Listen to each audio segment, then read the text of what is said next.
జయనాశ్వర రెడ్డి గారి నాయకత్వం వదిలాలి. విశాఖపట్నం స్టీల్ ప్లాంట్లో జరిగిన ఘటన చాలా బాధాకరం.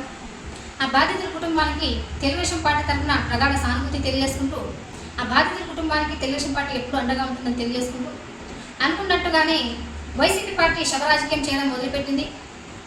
మరి కన్నీటి కుటుంబం వెనక ఒక బాధ, పరామర్శ వెనుక ఒక బాధ్యత. బాధితుల కుటుంబానికి అండగా నిలబడే నాయకత్వం ఉన్న లోకేష్ బాబు గారు అక్కడ పరామర్శించడానికి వెళ్తే వైసీపీ పార్టీ శవరాజకీయం నినాదాలతో మరి బాధితుల కుటుంబాలు కూడా ఇంకా మరింత బాధపడే విధంగా ప్రవర్తించడం అనేది చాలా బాధాకరం. మరి ఘటన జరిగిన తక్షణమే కేంద్ర మంత్రి గారు రావడం జరిగింది. ఆయన ఎందుకు వచ్చారో ఈ వైసీపీ మూర్ఖులకు ఏమన్నా తెలుసా? స్టీల్ ప్లాంట్ అనేది కేంద్ర పరిధిలో ఉంది. ఆ బాబాబులంతా కేంద్రం చూసుకుంటుంది. అందుకే ఆయన కేంద్ర మంత్రి రావడం జరిగింది. అది కూడా ఇంగిత జ్ఞానం లేకుండా రాష్ట్ర ప్రభుత్వం మీద వైసీపీ నాయకులు విమర్శలు చేస్తూ ఉన్నారు. కేంద్ర మంత్రి గారు సందర్శించినప్పుడు లేవని నోర్లు, ప్రశ్నించిన గొంతులు మరి లోకేష్ బాబు గారు వస్తే ఎందుకు ప్రశ్నిస్తాయి?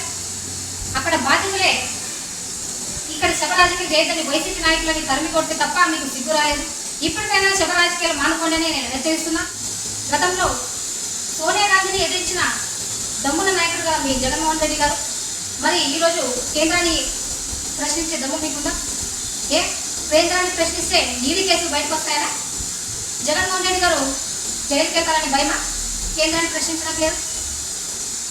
మరి ఎక్కడ శవం దొరికితే గద్దల్లా రావణుల్లో రాకపోవడం అనేది వైసీపీ పార్టీ ఒక సిద్ధాంతమేమో.